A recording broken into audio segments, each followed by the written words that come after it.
Паромы на переправе через Лену прекратили перевозки по маршруту Якутск-Нижний Вестях. Причины ранней приостановки работы – критическое снижение уровня воды в районе поселка Нижний Вестях и активное ледообразование на Лене. Репортаж Виталия Абрамова.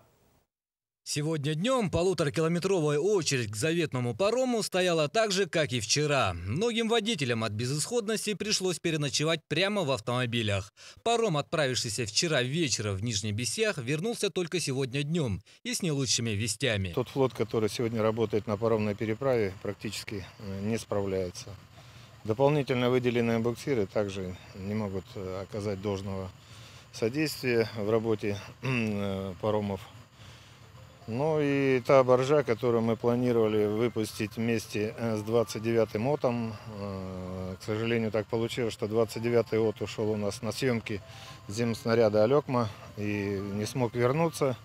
Мы вынуждены были поставить два буксира проекта 1741, но они не справляются, им не хватает мощности, но и не хватает также глубины. Таким образом, с сегодняшнего дня 3 парома судоходной компании «Якутск» перестали курсировать между Нижним Вестяхом и столицей республики. Ожидавшие более суток в своей очереди водители не знают, что предпринять. Я стою тут уже второй день. Вчера из-за беспорядков не смог проехать на паром. Везу стройматериалы в Алдан. Ехать мне в Алтайский край. Когда я туда попаду, не знаю.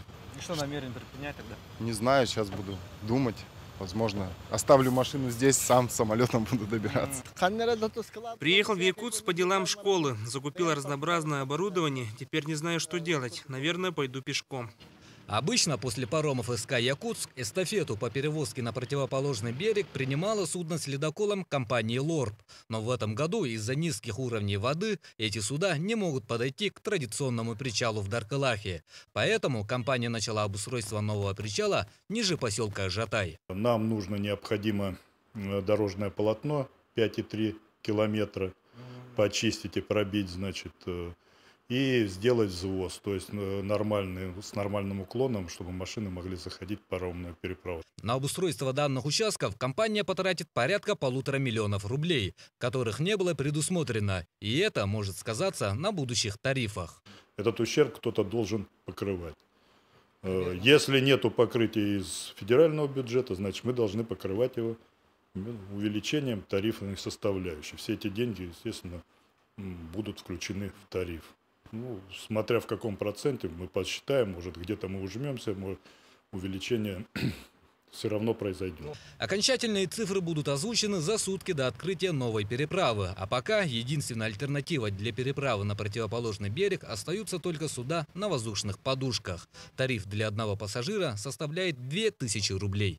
Виталий Абрамов, Дмитрий Сергучев, НВК Саха, Якутск.